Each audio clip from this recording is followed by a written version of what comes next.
Hello YouTube chess lovers and my friends, this is Gunjan here. Welcome to the 8th episode of Dirty Chess Tricks against Sicilian. In this episode, I'm going to show you some wonderful tricky lines in the Nimzowitsch-Rossolimo attack from the white perspective. The opening arises after the following move order: e4, c5, knight to f3, knight to c6, and now bishop to b5. When I checked this position in online database, I found out that the highest played move in this position is g6. And this is exactly we are going to concentrate in this video. After the move g6, my recommendation is white should continue with the move c3, and the most popular choice by the black over here is bishop to g7. However, if your opponent plays knight to f6, then I have attached a sample line which is available in the PGN, so kindly go through it. Bishop to g7, and now the obvious move d4, grabbing the space in the center. The main line runs with the move c captures d4, c captures d4. So at first sight it looks like white has this very impressive center, but after black's next reply, which is very obvious, queen to b6, and it looks like white is in trouble because not only these three pieces are attacking on d4, but white has a loose bishop on the b5. So is it white in the trouble? Well, of course not. And in fact, white has deliberately played this opening to invite black in his tricky camp. The tricky business starts with the move knight to c3. So gambiting the central pawn. Now, as I have highlighted over here, the most popular choice by the black is to play knight captures d4. However, I have also included other black options. So let's see each by turn. The first move I want to consider is knight captures d4, which is obvious choice by the black. Well, here white has this very cunning reply, knight to d5. So not only attacking the queen, but eyeing at the c7 square, and black queen cannot take this bishop because of the knight check on the c7. Here the forced reply is knight captures f3. Apart from it, in one blitz game, my opponent tried the move queen to a5, which at first sight looks very natural, but after some forcing reply by white, let's say bishop to d2, queen to d8, knight captures d4, bishop captures d4, rook to c1, eyeing at the c7 square, so my opponent has to forcefully play the move bishop to b6, but after bishop to e3, trying to destroy the defender, bishop check, and b4, I think white is coming out with a winning position. The game continues with the move e6, but after queen to d4, attacking the rook, f6, and now pawn captures, and castle on the king side. Black, all pieces are doing photo shoot at the back rank, and no wonder white is going to crush black in the middle game. So accordingly, the forced reply over here is a knight captures f3 check, and after queen captures f3, if now queen to a5 check, then bishop to d2 is a very strong reply. So again, black response is forced. Black has the only move queen to d6. Queen d8 is a big time blunder, which happens in one game where white quickly get a winning edge after bishop to f4, targeting weak c7 square. So only way to defend this is to play e5, but after white's next crushing reply, queen to c3, black has already lost the opening battle. Okay, so queen to d6, what else? And after that, my recommendation is you continue with the move castle on the king side.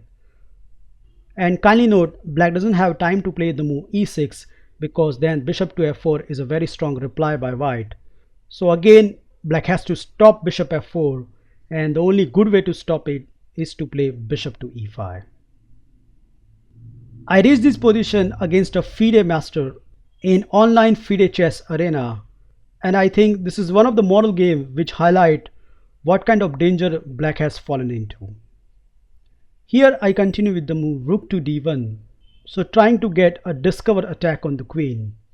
And if my opponent has played bishop to h2, then king to h1 is a very strong reply, as black is strictly falling behind in development. So in the game, my opponent decided to play queen to b8, getting out of the discovery. I continue with the move queen to d3. So now indeed there is an x-ray going on d7. And believe it or not, this position is very hard to play as a black. Moves such as a6 can be met with the move f4. So in the game, my opponent played the best reply, that is bishop check, and after king to h1, he responded with the move bishop to d6. Now if you carefully look at this position, black is a clear 2-pawn up, but amazingly enough, this is a lost position for black, as white leading development will literally kill the black. I continue with the move bishop to e3, and now white has a very simple plan to execute, that is rook to c1 and deliver knight to c7. And this plan is not easy to stop. For example, if black continue initially with knight to f6, then white can simply take this knight and become a piece up. If he played moves such as a6, then white can simply ignore this and continue with the move rook to c1, as after pawn captures and the move knight to b6, black is in completely hopeless position. This attack is so potent that engine is suggesting knight to f6 and completely give up the queen. So considering all this, in the game, my opponent tried the move b6, but I'm afraid this is not going to help black's position, as after the move rook to c1, black doesn't have time to play bishop to b7. Position is so worse that he has to continue with the move king to f8, but even after this move, white attack roll down the board with the move f4. So now e5 is on the card, so my opponent stop it with the move f6, but e5 comes anyways. After pawn captures and bishop captures, white has this wonderful move bishop to d4. So once again pinning this bishop, thus renewing the threat of knight to c7. And it's important to note here that moves such as d6 is not possible at all, because white has this dazzling shot, knight captures e7. No matter however black captures, let's say knight captures e7, then white can continue with the move bishop captures, and after pawn captures and queen check, black king will hardly survive from this position. So see, black has such a tough time against this opening. In the game, after a long thought, my opponent continued with the move queen to d6, which I think the only saving resource. But here white continued with the move rook to e1, a tactical move. So in case of queen captures d5, white has a strong reply of rook captures e5, and black cannot even play bishop captures d4, because after that white can continue with the move queen captures, attacking the rook, and the obvious move knight to f6 can be dealt with the stunning blow rook captures e7, and black cannot even touch this knight, because if he foolishly captures this knight, then queen to g7 is a checkmate. So again black is forced to play the only reply, that is bishop to f6. And what funny thing I found about this game is black has played a plenty of moves from this dark square bishop and queen, and risked all of his pieces are slipping at the back rank. Okay, before I move on, I like you to pause this video and find out a continuation where white is completely winning.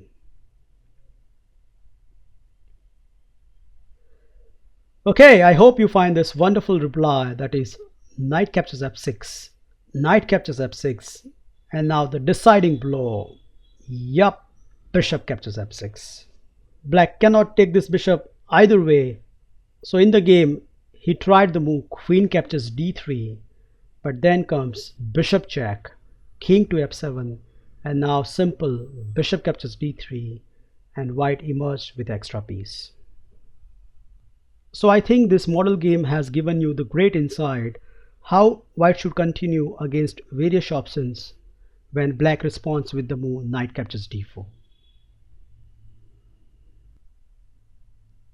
Now the second obvious move I want to consider over here is bishop captures d4. Well, this is not a good move. The simple reason is white can immediately take this bishop, and by this exchange black has severely weakened the dark square around his king.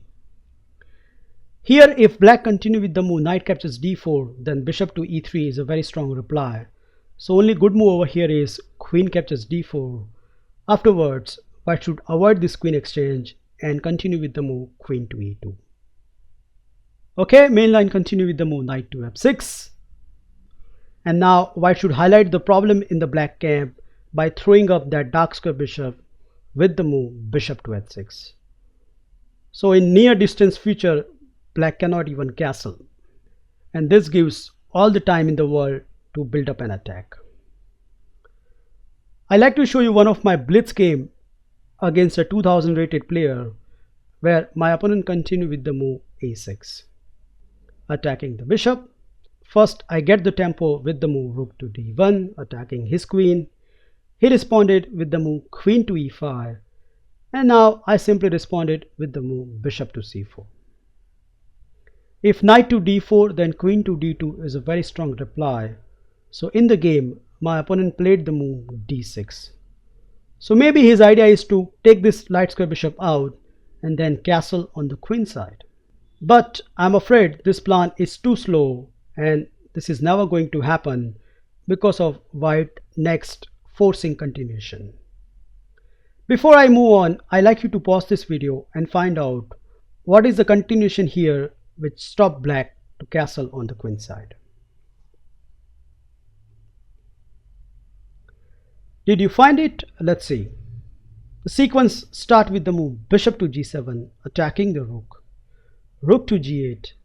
Now bishop captures f6, and black is forced to capture with the pawn, because if queen to f6, then knight to d5, and white will get at least exchange in this line.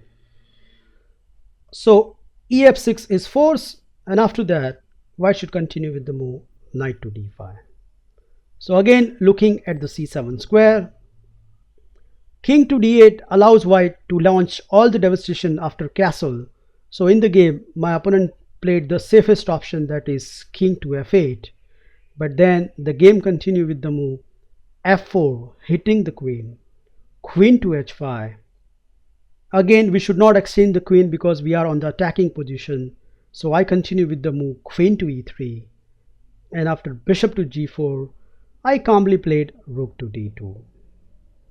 Now indeed white is threatening the move knight to f6, so my opponent defended with the move king to g7, but it turns out that this is a big time disaster, as after white's next strong reply queen to c3, that pawn is a simply corner. He tried counter-attacking move, but after queen check, king to g8 and simply castle on the king side, black is completely busted.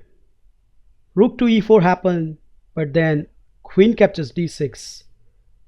So black doesn't have any time to capture the bishop because he has to address the issue of knight to f6.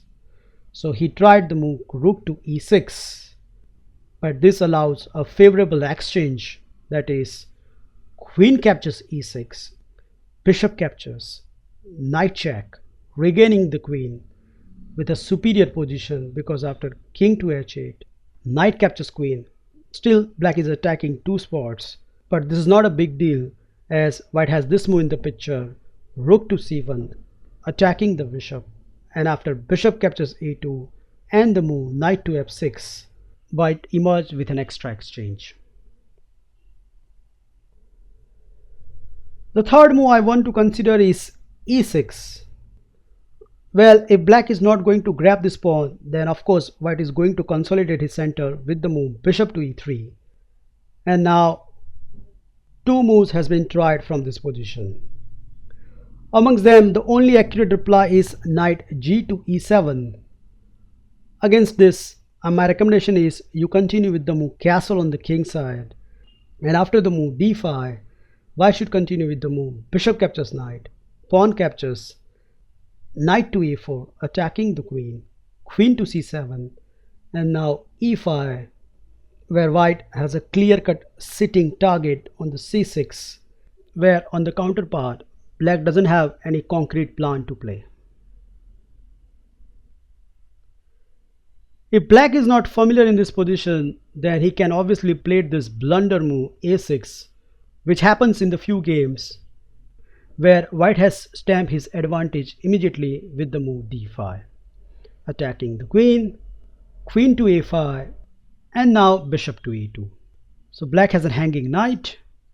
One of the top game continue from here, e captures d5, e captures d5, and now black played knight to e5. Okay, white castle on the king side, and black exchange one pair of knight after knight captures and bishop captures. Well, at first sight this position look innocent, but white has a decisive advantage because black king is caught in the center.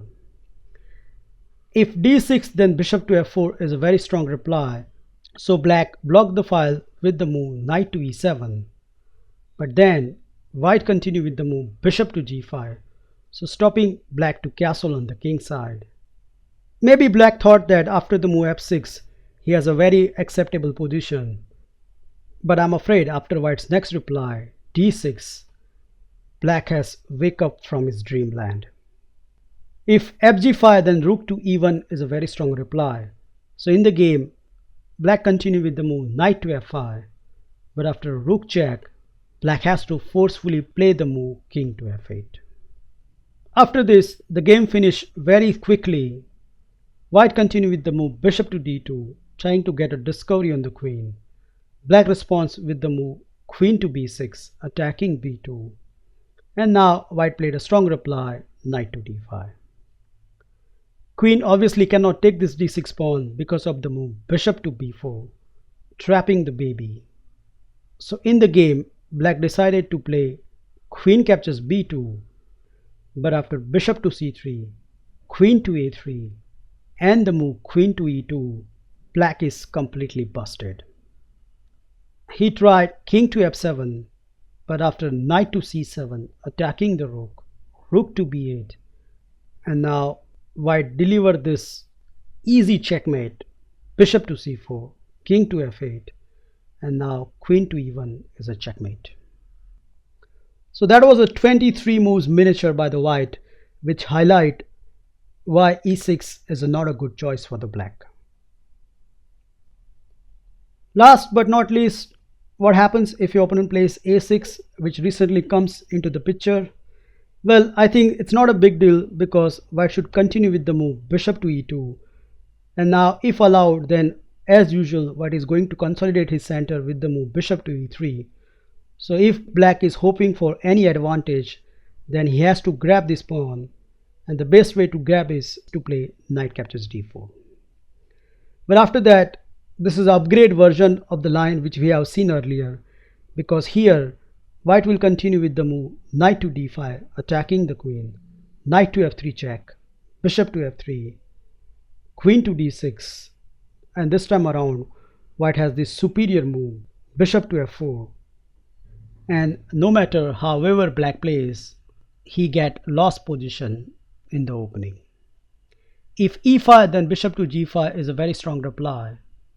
So in one online blitz game, my 1900 rated opponent continued with the move bishop to e5, but after an accurate sequence, white obtained a winning position.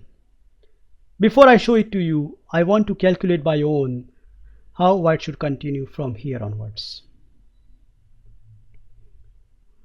Okay, I hope you find this easy sequence, that is bishop captures, queen captures, rook to c1, king to f8, and now the star move, castle on the king side, and no matter whatever black plays, black is going to lose a piece. For example, knight to f6, which happens in the game, but after the move knight to b6, black has immediately hit the resign button. I hope you enjoy and learn this wonderful tricky line against g6 variation in Rossolimo. Well, thank you for watching this video. Feel free to like, subscribe and comment on my video, and I'll meet you in my next episode very soon. Bye and take care.